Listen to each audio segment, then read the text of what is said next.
आत्मज्ञान हो जाने के बाद क्या करना शेष रहता है।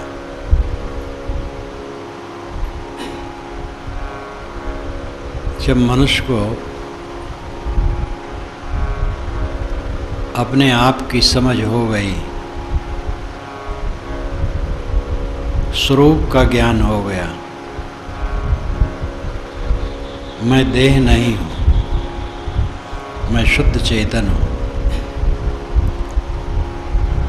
और इस संसार में कुछ मेरा नहीं,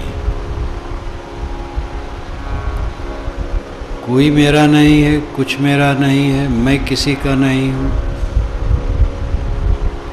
एक संबंध है, गुरुआ संघात है। इस प्रकृति की हलचल में पड़ करके एक संघात है, संबंध है, किंतु कोई किसी का है नहीं। सब जीव अलग अलग हैं, सबकी स्वतंत्रता है और सब अपने कर्मों की गठरी लेकर के चल रहे हैं। दुख सुख भोग रहे हैं, सुख तो कुछ नहीं, दुख भोग रहे हैं। सुख का आभास है और दुख का भोग है।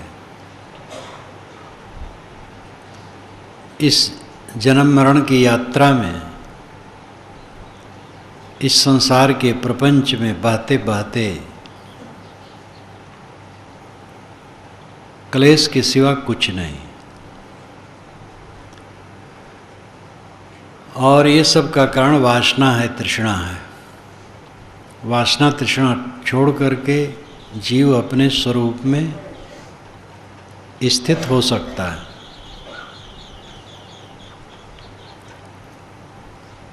और यह काम करने में हमारी पूरी सुवस्था है। सच्चे सद्गुरु और अच्छे संतों की संगत में रहकर, उनका आधार लेकर ये काम करना होगा। ये बात सब समझ में आ गई। ये बात समझ में आ गई कि हमारे कर्म ही हमें दुख देते हैं, कोई दूसरा दुख नहीं दे सकता है। किसी भगवान की माया हमें नहीं सता रही है, हमारी माया हमें सता रही है। कोई भगवान हमें तार देगा ये भी बात नहीं, हमें स्वयं तरना पड़ेगा। ये सब बातें समझ में आ गई। जो समझने की बातें हैं उसमें कसर नहीं। अब इसके बाद क्या करना है, जिसको एक वाक्य में कहें कि स्वरूप बोध, आत्मबोध हो जाने के बाद कौन सा काम करना शेष रहता है, वो एक ही काम है, स्वभाव को सुधारना।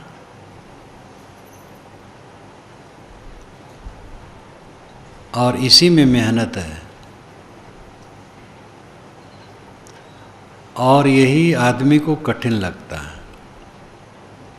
क्योंकि स्वभाव के सुधार करने में जो रोड़े हैं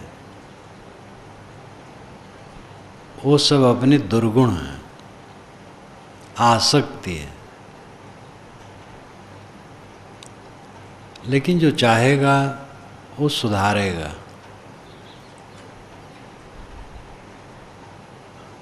एक कलाकार अनगढ़ पत्थरों को लेकर तराशता है और उसमें सुंदर सुंदर मूर्तियां और वस्तुएं बनाता है।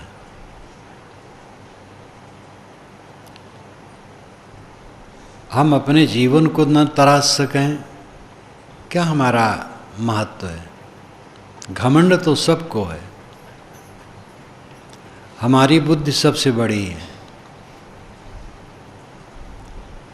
दुनिया की पूरी बुद्धि में आधी बुद्धि मेरी है और आधी में सारे संसार के। ये घमंड सबको है और इस घमंड के समान मूर्खता कुछ नहीं। जब तक कोई दीन न बनेगा, विनम्र न बनेगा, तब तक अपने को सुधार नहीं सकता है। तरने को है दीनता, डूबन को अभिमान। तरने का रास्ता दीनता है, डूबने का रास्ता अभिमान है। अनाद काल से डूबते ही रहे, अब जगने की आवश्यकता है। स्वभाव सुधार यही खास काम है। काम, क्रोध और लोभ, ये 3 नरक के द्वार कहे जाते हैं। कहे जाते ही नहीं हैं, तथ्यतः हैं। काम केंद्र में है, क्रोध और लोभ उसकी परिधि में है। काम जब सफल होता है तब लोभ बढ़ता है, और काम जब असफल होता है तब क्रोध बढ़ता है। हमारी कामनाएं सफल नहीं होती तो क्रोध आ जाता है, और कामनाएं सफल हो गई तो लोभ बढ़ जाता है। इसलिए एक काम की धुरी पर क्रोध और लोभ भी नाचते हैं।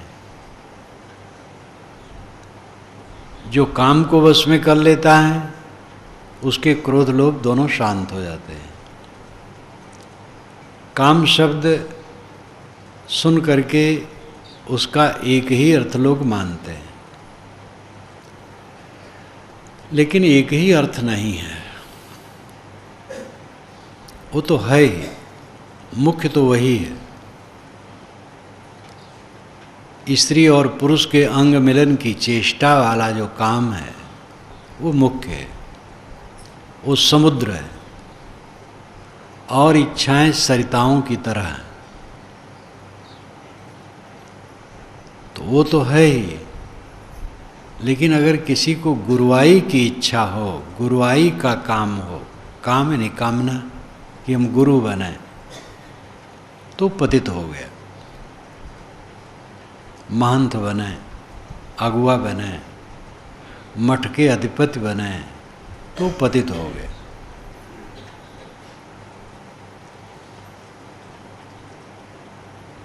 भूख लगी हो और ये इच्छा हो कि भोजन मिल जाए, ये ठीक है। तन पर कपड़े ना हो, ठंडी गर्मी सताती हो, कपड़े की इच्छा हो, ये ठीक है। लेकिन गुरुआई की इच्छा हो, महंती की इच्छा हो, अगुवाई की इच्छा हो, चौधराना करने की इच्छा हो, तो ये नरक का द्वार है।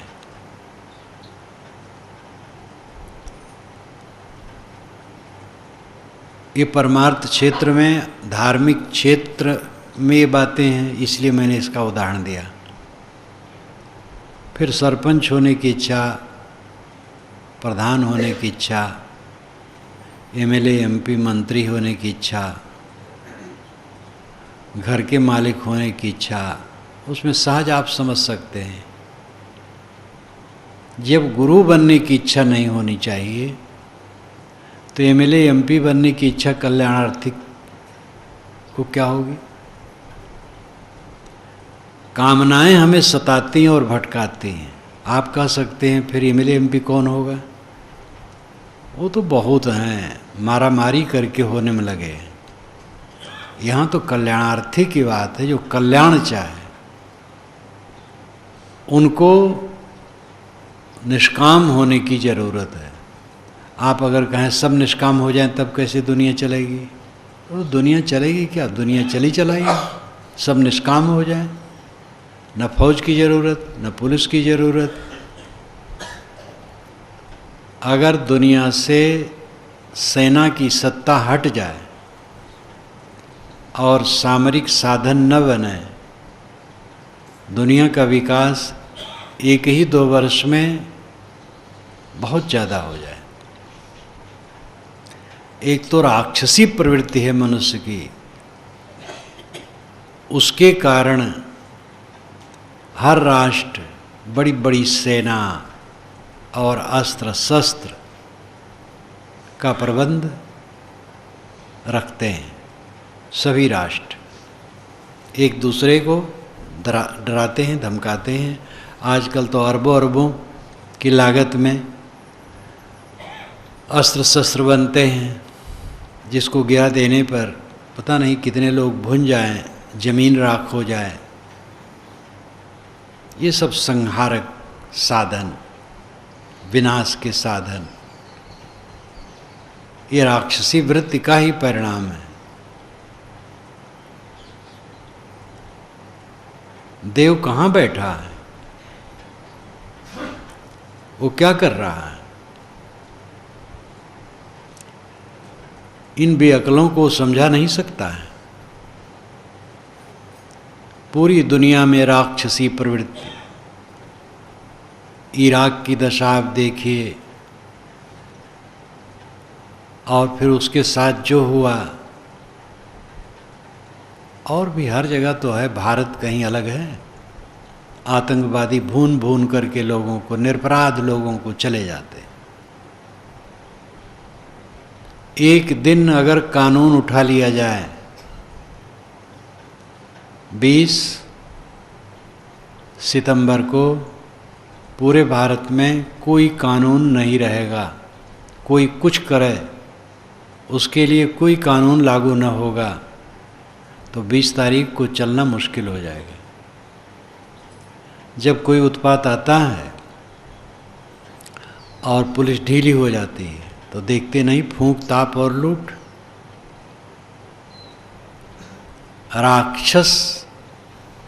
राक्षसी प्रवृत्ति कितनी भयंकर है। इस सब के मूल में क्या है? कामना। अधिक भोग हमें मिले, अधिक पद सम्मान हमें मिले, देह का अहंकार, देह और इंद्रियों के भोग की लालसा, यही सब सारा क्रूर कर्म करवाती है। काम धुरी है, और काम के इर्द गिर्द क्रोध और लोभ नाचते हैं। क्रोध से हिंसा और लोभ से पर सत्व का अपहरण, पराये हक को मारना।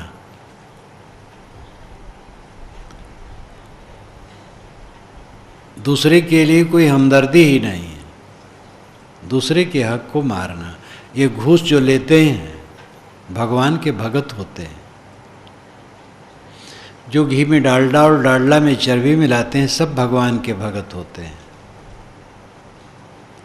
और जो मंदिरों मस्जिदों में असलहा रखते हैं और दूसरे पर हमला करते, वो भी भगवान के भगत होते हैं। भगवान की भक्ति तो इतनी है, 9 नेजा ऊपर तक,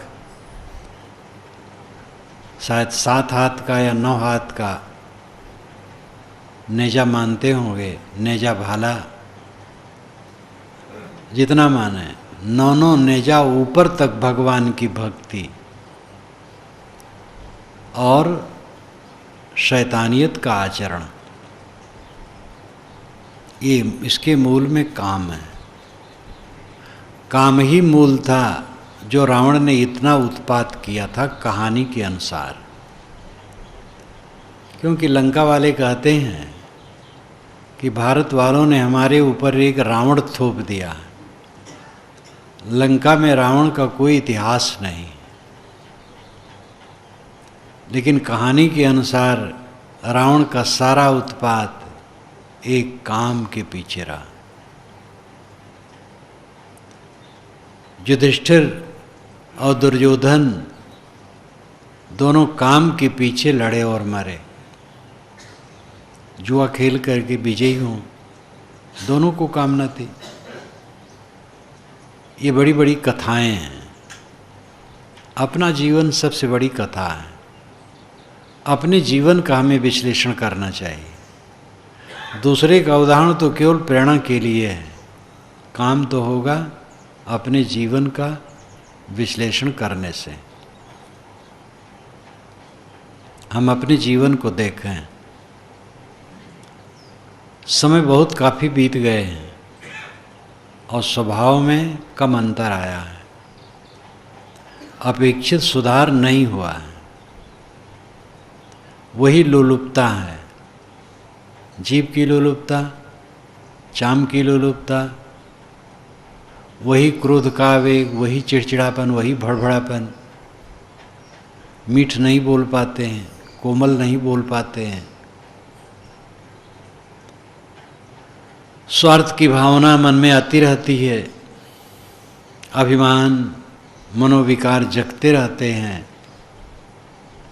कब इनका सुधार होगा? कौन दिन आएगा? दुनिया के जो बड़े बड़े संत हुए हैं, उनका काल जो रहा है आज ही जैसा रहा है। आज ही जैसे वर्षा, गर्मी, शरद ऋतुएं रही हैं, आज ही जैसा गर्दा गुब्बार, कीचड़ पानी, हल्ला गुल्ला, राग द्वेष, कला कल्पना रही है। आज ही जैसा सब कुछ रहा है, बल्कि हो सकता है और विकृत रहा हो। पूरा काल जिसको हम सतयुग कहते हैं, त्रेता कहते हैं, वैसे आप ये भी ध्यान दें कि सतयुग, द्वापर, कलयुग, त्रेता इत्यादि का वर्णन ये पुराना नहीं है, ये 2000 वर्षों से ज़्यादा प्रचलित है। वेदों में युग शब्द आया है जोड़ा के लिए, जुआठा के लिए और छोटे छोटे कालखंड के लिए। यजुर्वाण 10वें युगे, 10वें युग में यजुर्वाण बूढ़ा हो गया। 10वें युग, 10वां दशक, जब 90 वर्ष की उम्र बीती और 91 लगा तो 10वां युग है। एक दशक का एक युग। तो युग शब्द छोटे छोटे कालखंडों के लिए वर्णित है। सतयुग, त्रेता, द्वापर, कलयुग, ये चारों युगों का वर्णन वेदों में कहीं नहीं। ऋग्वेद का ऐतरेय ब्राह्मण है, हर वेद का ब्राह्मण ग्रंथ होता है। ऋग्वेद का ऐतरेय ब्राह्मण है जो बहुत प्रसिद्ध है। उसमें चारों युगों का नाम एक साथ आया। कलि शयानो भवति, संजिहानस्तु द्वापरः, उत्तिष्ठम् अस्त्रेता भवति, कृतं संपद्यते चरन्। कलि शयानो भवति, शयानो शयान, आदमी जब सोता है तो कलि है, शय सोना। जब आदमी सोता है तो कलिकाल है मानो। कलि शयानो भवति, संजिहानस्तु द्वापरा, संजिहानस्तु जग गया तो द्वापर आ गया। कलि शयानो भवति, संजिहानस्तु द्वापरा, उत्तिष्ठम् अस्त्रेता भवति, उत्तिष्ठम उठ खड़ा हुआ तो त्रेता हो गया। कृतं संपद्यते चरण, चरण जब वो गतिशील हो गया, चलने लगा तो कृतम सतयुग हो गया। कृतयुग यानी सतयुग हो गया।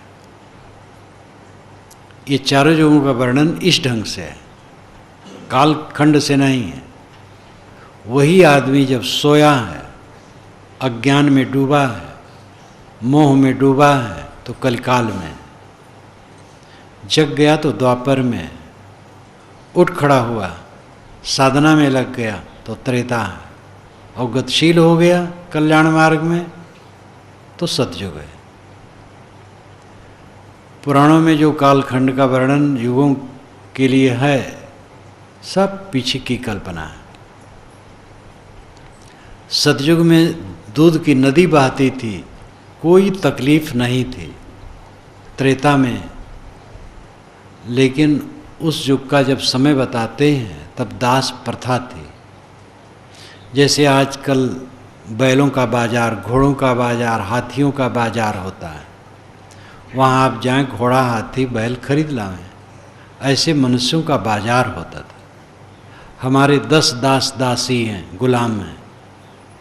पैसे की ज़रूरत है, 1-2 को ले जा करके बाजार में बेच आए। लोग खरीदने आते थे तो पुरुष या स्त्री जिसको खरीदना चाहते थे देखते थे, उसको उठा के चलाते थे, बात करते थे, कपड़े हटा करके कुछ अंगों को भी देखते थे, कहीं चोट दाग क्या है कैसे है, स्वभाव परखते थे, तब दाम लगाते थे। कोई गुलाम है तेज तर्रार सुंदर, दाम ज़्यादा पड़ता था। ऐसी स्त्री है, भोला भाला है, कम बुद्धि का है, कम दाम में खरीदा जा सकता है, टेढ़ा मेढ़ा और थोड़े दाम में मिल जाता है, जैसे गिरा पेरा बैल थोड़े दाम में मिल जाता है। इस प्रकार जानवरों की तरह आदमी को खरीदा बेचा जाता था। पुराणों में आता है अमुक ऋषि मुनि को इतनी दास दासियां दान दी गई, तो क्या वो मशीन में बंद ढलते थे? ये मनुष्य होते थे। हार जाने पर लोगों को गुलाम बना लिया जाता था, जो हार जाते थे। कर्ज लिए हैं, नहीं दे पाए तो गुलाम बना लिया गया। गुलामी की प्रथा नेपाल में 100 वर्ष हो रहे हैं ख़त्म हुए, बहुत पीछे नेपाल में ख़त्म हुआ। भारतवर्ष में ही पूरा काल में रहा, यहाँ बहुत पहले ख़त्म हुआ। तो जो कुछ गंदगी आज है, इससे बढ़ चढ़ करके भी पहले रही है, कम नहीं रही। लेकिन उसी समय विवेकवान अपना कल्याण किए। संसार ऐसे रहेगा। संसार को आप दूध का धोया नहीं बना सकते हैं। आप स्वयं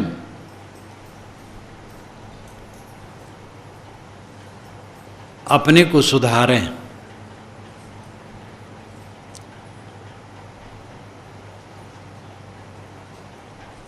स्वयं अपने को देखें, समझें।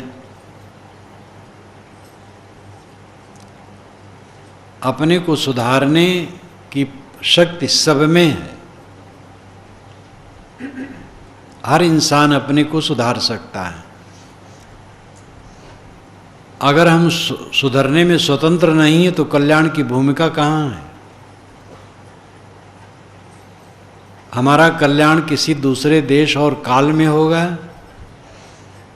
ये मनहूसी बात बिल्कुल गलत है। आज होगा इसी देश में, इसी काल में हमारा कल्याण होगा, क्योंकि परमार्थ या सत्य से देश काल की दूरी नहीं है। परमार्थ, सत्य, परमात्मा, मोक्ष, निर्वाण, कल्याण, ब्रह्म, ये जितने शब्द कहे जाते हैं, इन शब्दों का जो अर्थ है वह किसी दूसरे देश में है, दूसरे काल में है, ये उपदेश बिल्कुल गलत है। देश काल की दूरी है ही नहीं। जहाँ मैं हूँ वहीं परमात्मा है, जिस काल में हूँ वहीं परमात्मा है। आत्मा से अलग कहीं परमात्मा आप पाएंगे खोज करके? पाना नहीं है, नित्य प्राप्त है। विस्मरण है, स्मरण में आना है। सही दशा में ठहरना है। पाना कुछ नहीं। जो कुछ आज तक पाए हैं उनका विसर्जन करना है। कूड़ा कबाड़ इकट्ठा किए। आदमी बैठे अकेले में तो उसके अंदर में क्या उठता है? काम, क्रोध, द्वेष, ईर्ष्या, अहंकार, चिंता, उद्वेग, यही सब उसके चित्त में उठते रहते हैं। यही तो कमाई है आज तक की, और क्या है? राम रहीम कहते रहो, जीवन बीत जाएगा राम रहीम कहते और शास्त्रों के मंत्रों का पाठ करते। जब तक कोई स्वभाव सुधार पर जोर नहीं डालेगा, ये कूड़ा कचड़ा बाहर निकलेगा नहीं। स्वभाव सुधार पर ध्यान दो। दुनिया रुई को धुनता है, एक एक रेशे अलग कर देता है और सारा कचड़ा झड़ जाता है। एक बार का मुझे अनुभव है। पूर्वाश्रम में था, एक रजाई भराना था, रुई खरीदा और रजाई खोल दोनों लेकर के धुनिया के यहाँ गया। धुनिया कि धुनने की जो जगह थी एक फूस का कमरा था और दीवार और ज़मीन सब मिट्टी की और इतनी लिपी पुती एकदम चमकती थी, उसमें कुछ नहीं था,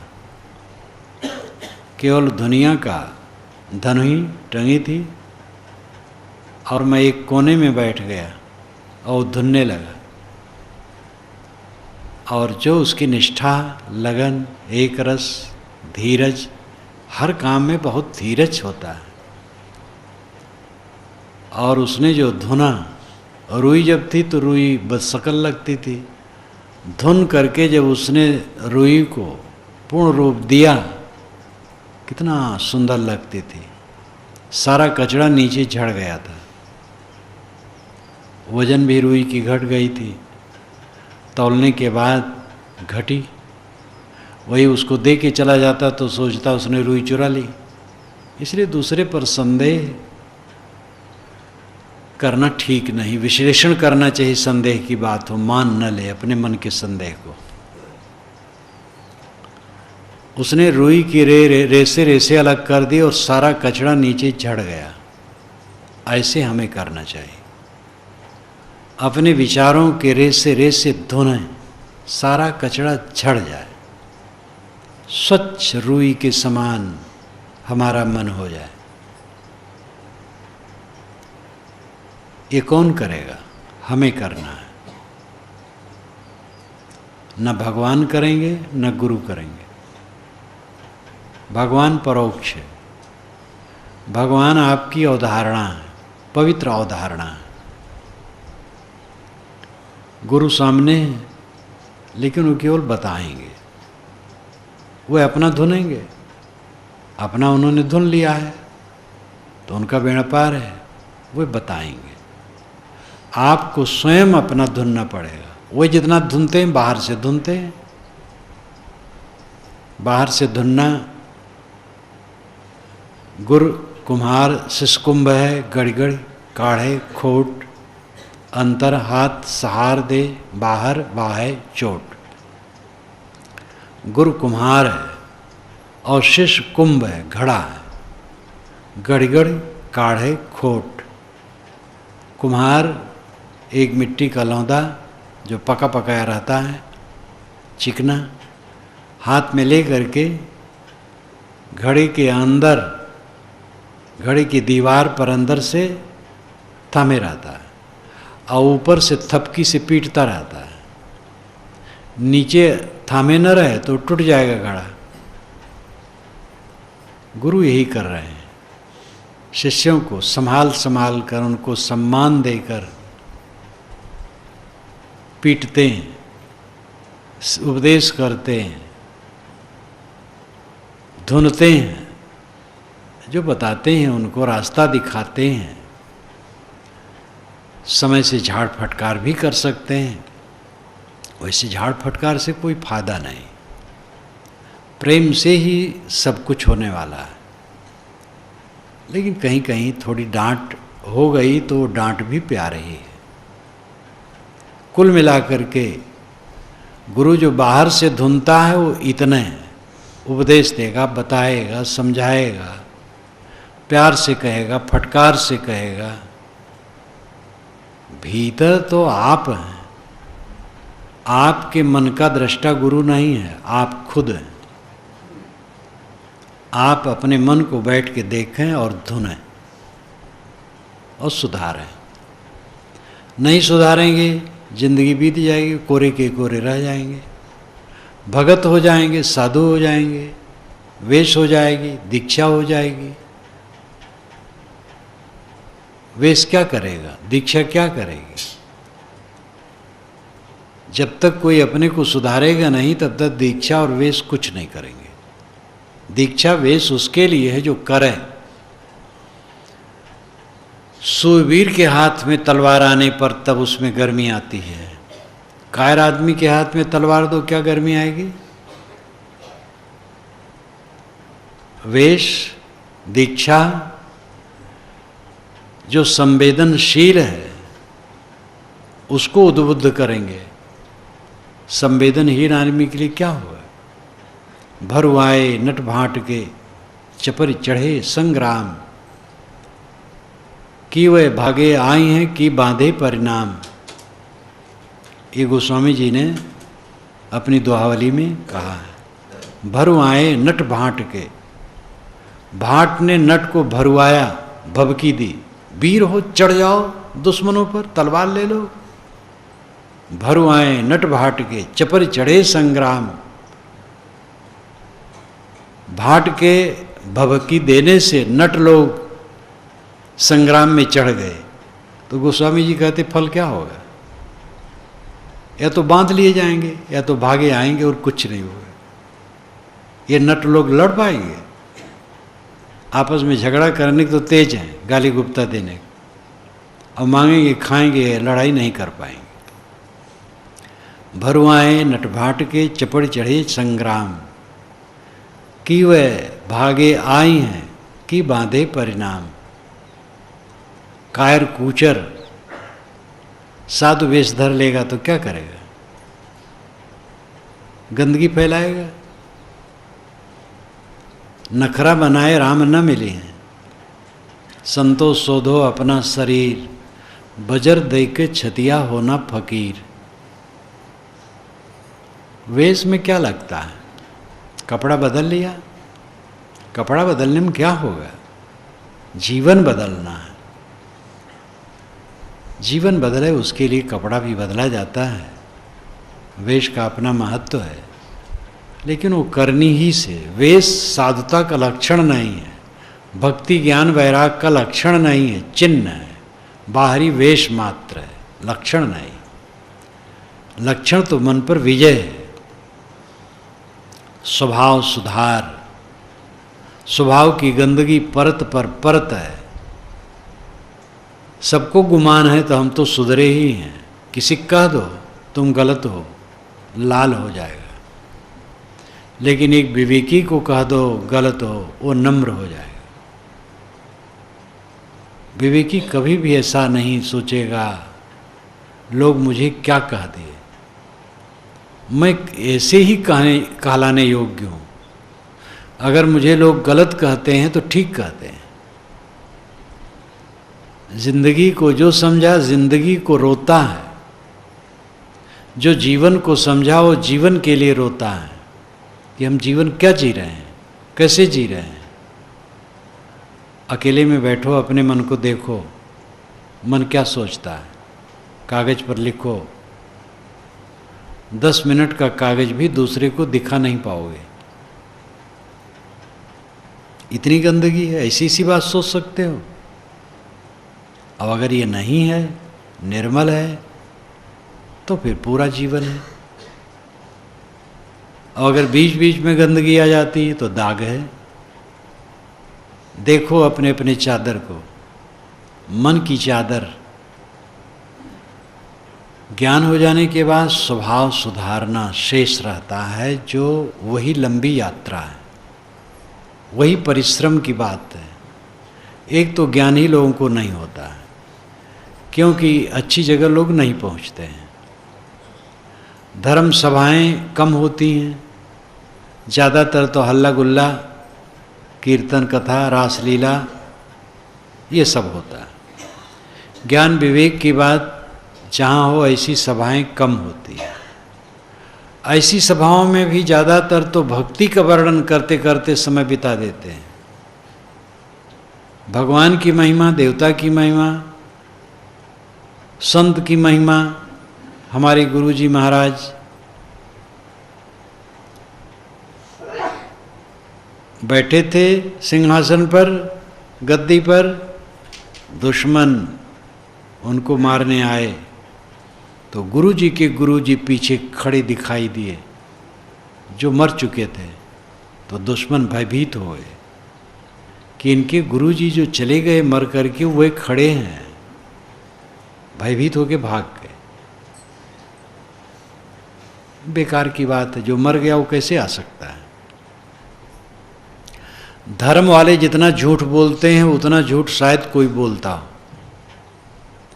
दूसरे भी झूठ बोलते हैं लेकिन वो बदनाम है, और धर्म वाले झूठ बोल करके प्रशंसित है।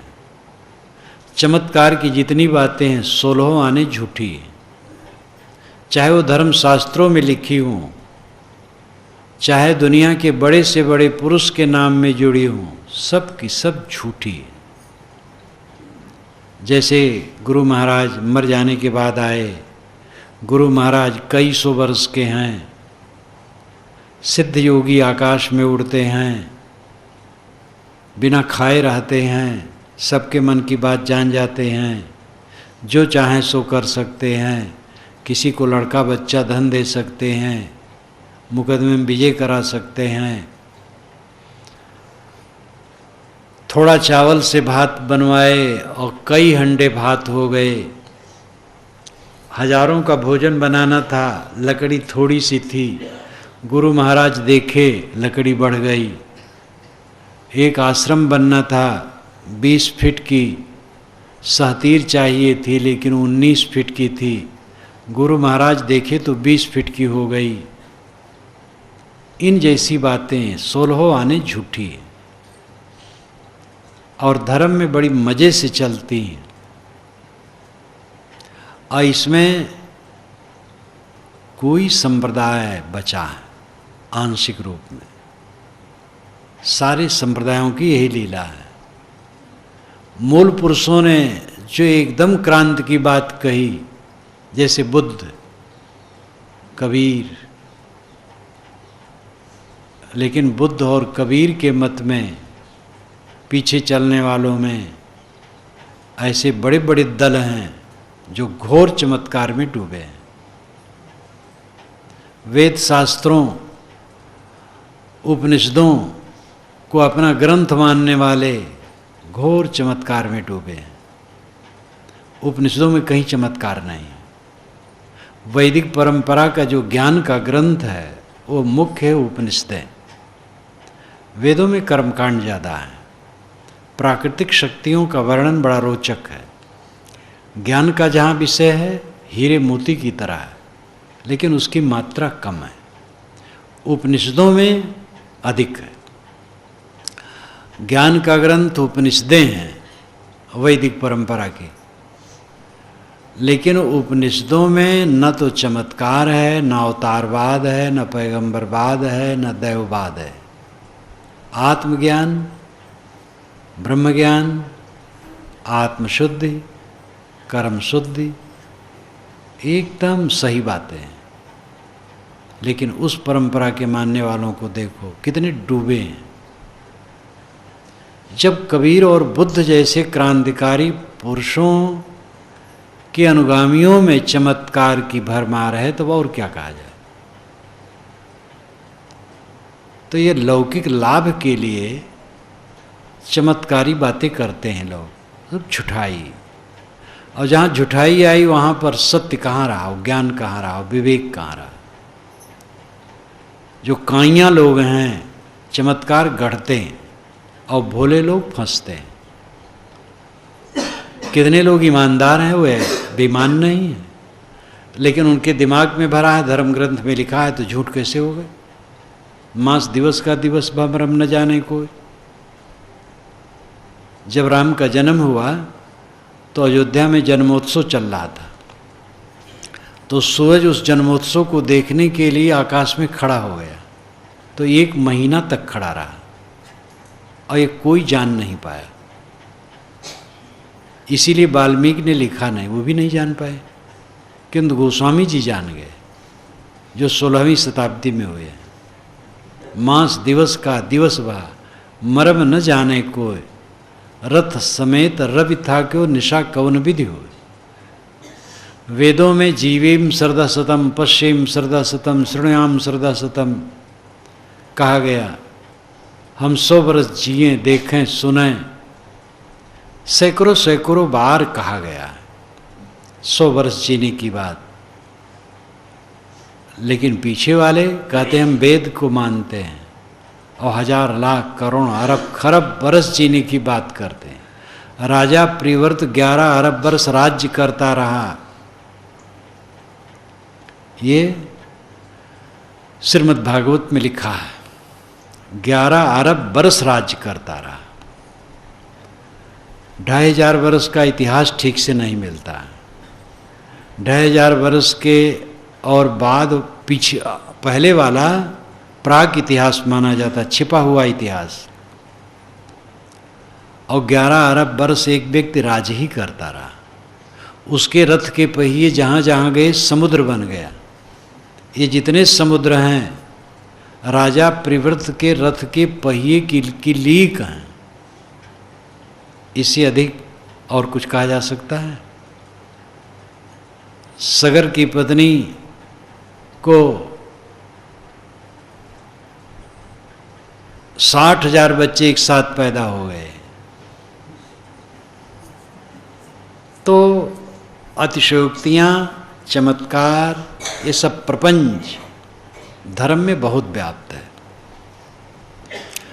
कथा कहानी बड़े बड़े मंचों पर बहुत लंबी चौड़ी बातें होती हैं। भक्ति के नाम पर प्रपंच करते हैं। विवेक ज्ञान की बात बहुत कम है धर्म सभाओं में भी। इसलिए यथार्थ ज्ञान की बात तो सुनने को भी कम मिलता है। सुनने वाले अधिकारी भी कम हैं। जो सुन लिए सुधारने वाले कम हैं। जो सुधारते हैं वे मनवाणी कर्म से तत्पर होकर के पूरा सुधार करने वाले कम हैं। लेकिन उसी कम वालों में हमें अपना नंबर रखना चाहिए। हमारी शुभकामना है कि सब ऐसे हो। हम अपने आप को उसमें रखें, दृढ़ संवेदनशील बने। जीवन की सार्थकता इसी में है। यथार्थ ज्ञान और स्वभाव का सुधार, बस मोक्ष। अपने को ठीक से समझ लो। आत्मा का स्वभाव निर्मल है। सारा मल अज्ञान से है। इसको धोने में हम समर्थ हैं, ये पक्का निश्चय हो जाए और फिर धोएं।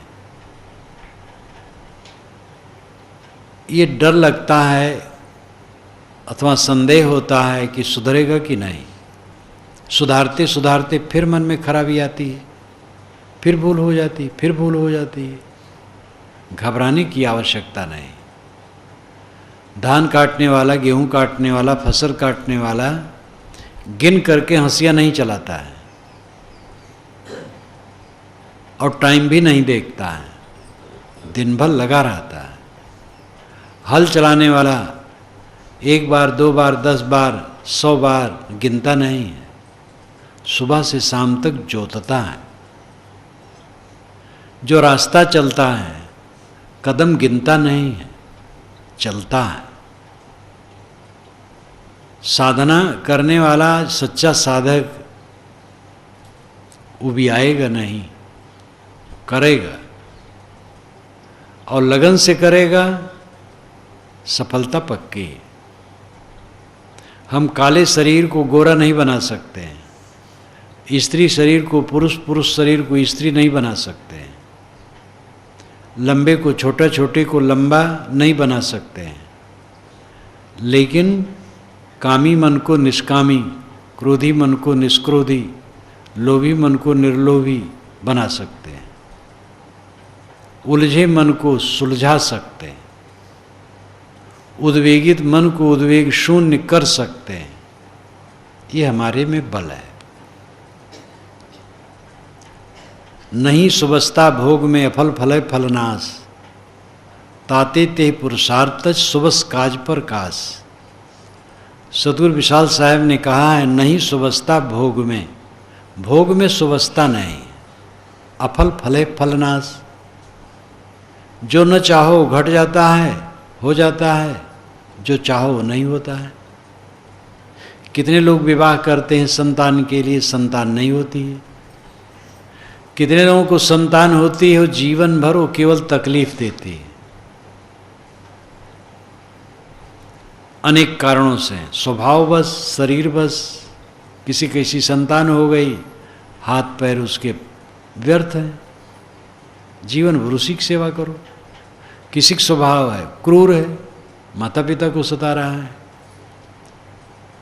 तो अफल फले फलनाश। अंततः तो अफल फलेगा ही। आदमी भोगी आदमी भोग चाहेगा निरंतर हो नहीं सकता, इंद्रियां शिथिल होंगी। अति करेगा तो रोगी होगा, बीमार होगा, परेशान होगा। जिस पत्नी या पति में मोह होगा, अपूर्णता दिखाई देगी, आगे चल करके विकृतियां आएंगी, सब कुछ टूटे फूटेगा, बिगड़ेगा। कणों का जोड़ सारा संसार है, तो असंतोष तो इसमें रखाया है। अफल फले फलनाश ताते ते पुरुषार्थ सुबस काज प्रकाश। इसलिए भोगों की कामना छोड़ करके आत्म सुधार के लिए काम करो, ये सुबस काम है। काम भोग की पूर्ति के लिए स्त्री को पुरुष, पुरुष को स्त्री चाहिए। निष्काम रहने के लिए किसी की नहीं जरूरत है। स्त्री स्वतंत्र, पुरुष स्वतंत्र, किसी की दूसरे की जरूरतें नहीं है। बहुत भोग के लिए बहुत प्रपंच की जरूरत है, जीवन गुजर के लिए बहुत प्रपंच की जरूरत नहीं है। अगर निष्पाप रहना चाहते हैं और कल्याण साधना में बढ़ना चाहते हैं तो अपने ऊपर खर्चा करना कम करें, निरर्थक भोगों को तो त्याग करें। जीवन गुजर की वस्तुओं को सीमित मात्रा में लें, कम से कम मात्रा में लें, सादा सरल कम। जो निष्पाप जीवन बिताना चाहे, निर्मल जीवन बिताना चाहे, वह संतुलित जीवन बितावे, कम खर्चे में अपना गुजर बसर करने की चेष्टा करे। भोगी इच्छा होगी भोग की तो आदमी निष्पाप नहीं हो सकता है, फिर वो मलिनता में लिपटता चला जाएगा। हमें निरंतर अपने को देखना चाहिए। अकेले में बैठो और देखो कि काम की लोलुपता जो पहले थी क्या वही है? क्रोध की भड़बड़ाहट घटी कि नहीं? लोभ लालच घटा कि नहीं? तृष्णा घटी कि नहीं? चिड़चिड़ापन घटा कि नहीं? कटु शब्द बोलने की आदत घटी कि नहीं? अपने को देखो और व्यवहार में जब उतरो तो वहाँ परीक्षा लो अपनी, कब भड़क गए। प्राय लोग लड़कों पर भड़कते हैं, गुरु लोग शिष्यों पर भड़कते हैं, बड़े लोग छोटों पर भड़कते हैं, और सब नादानी है। भड़क करके ना अपना कल्याण है न दूसरे का। लड़के पर भड़क जाओगे तो लड़का सुधरेगा नहीं, आपके प्रति विरोधी भावना उठेगी। भले उसकी गलती है लेकिन उसके मन में प्रतिक्रिया होगी। गलत क्रिया की गलत प्रतिक्रिया होती है, अच्छी क्रिया की अच्छी प्रतिक्रिया होती है। बच्चे के प्रति प्यार की बात करो तो उसके मन में भी आनंद की लहर आएगी, और बच्चे के प्रति कटु शब्द कहोगे विरोधी भावना आएगी।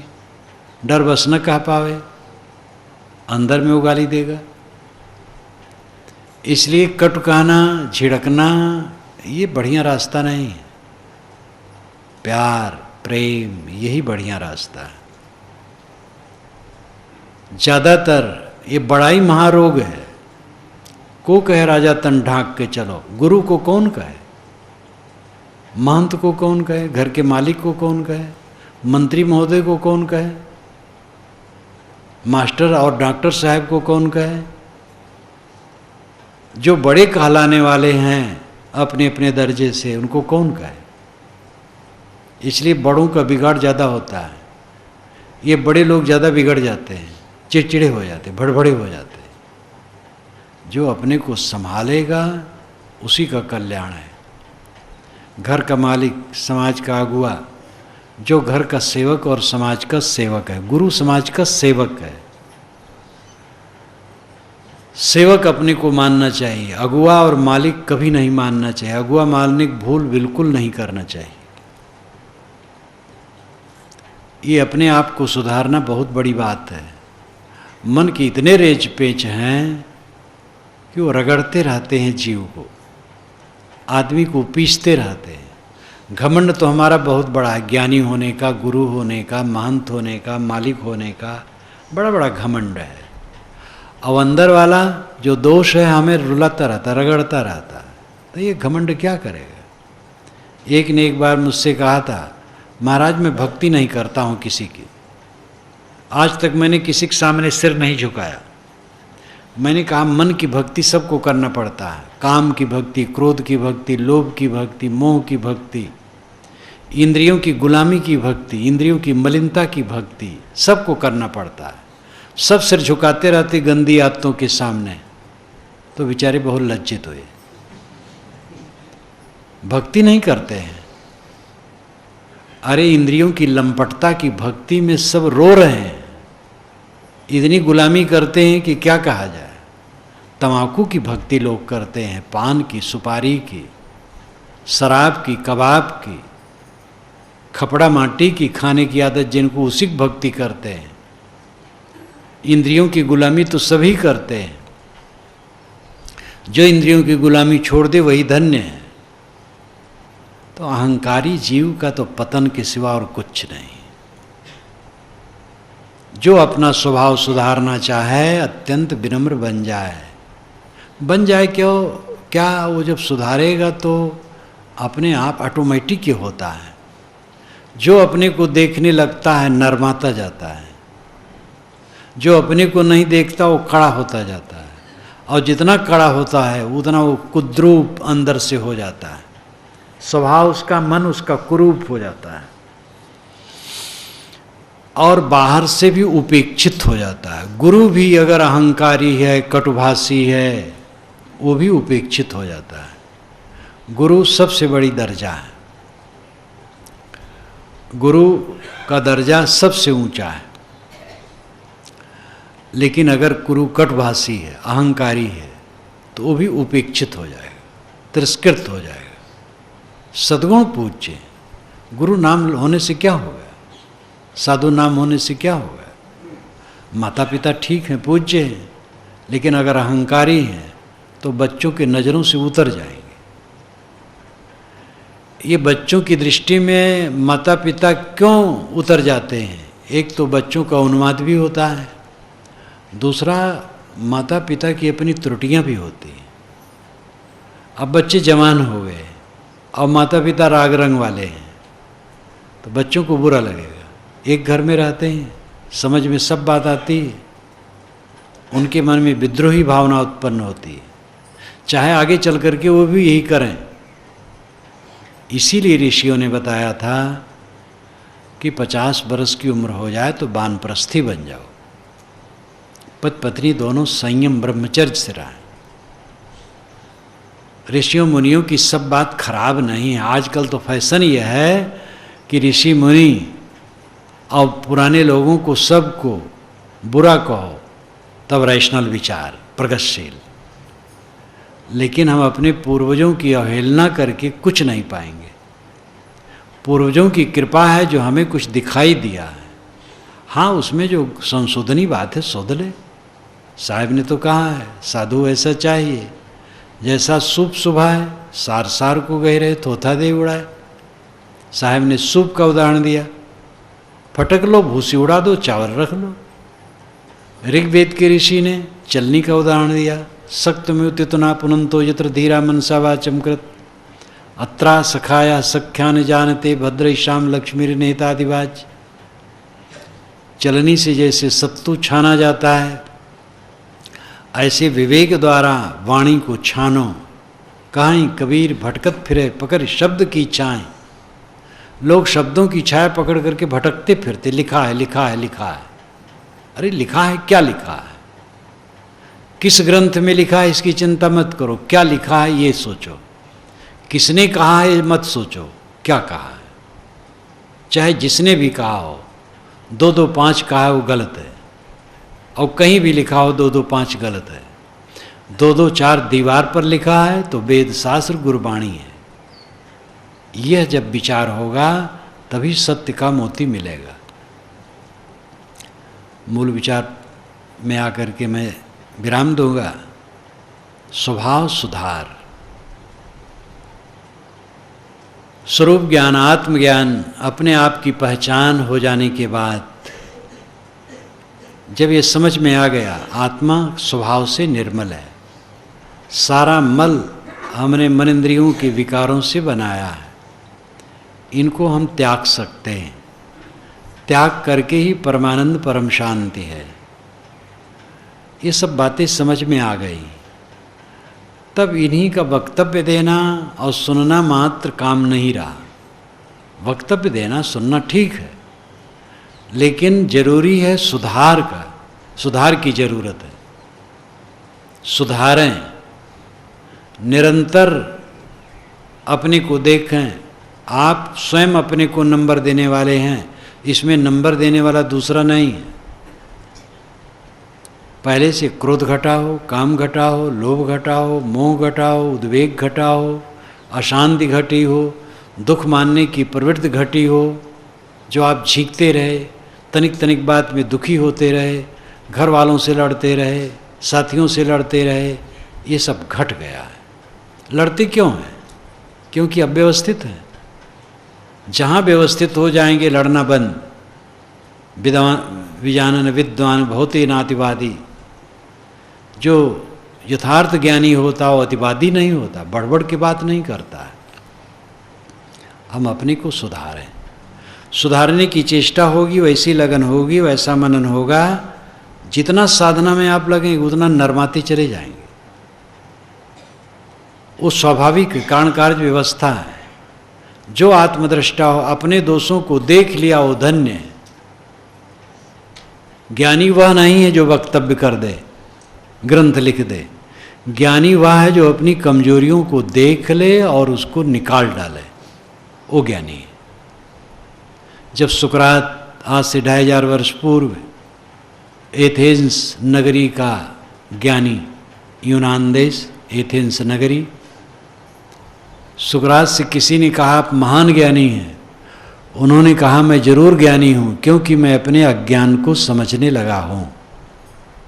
अपने अज्ञान भर को नहीं समझ मिलता है, और ज्ञान का तो बहुत बड़ी गठरी है। एक आदमी तो तांबे की पट्टी अपने सिर में बांधे रहता था, तो लोग पूछे क्यों बांधे हो? तो कहे हमारे ज्ञान इतना है कि पट्टी न बांधे रहूं तो सिर फट जाएगा। वो इंसान ने भी ऐसे ऐसे अहंकारियों का वर्णन किया है।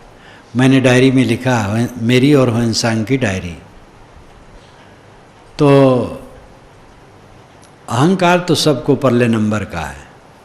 साधक का अहंकार गलता चला जाता है, और जब पूरा अहंकार गल जाता है बस बेड़ा पार है। तो आत्मज्ञान, परमार्थ का ज्ञान, ब्रह्म ज्ञान, स्वरूप ज्ञान, जो भी परमार्थ के ऊंचे ऊंचे शब्द हैं, अगर उन शब्दों से व्यक्त भाव का बोध हो गया है, समझ हो गई है, तो एक ही काम अब करना है, अपने स्वभाव को सुधारना, अपने मन वाणी कर्मों को परिमार्जित करना। इनके परिमार्जन से ही कैवल्य, कल्याण, परमानंद, परम शांति है। और यह काम हम आप कर सकते हैं और इसे करना चाहिए।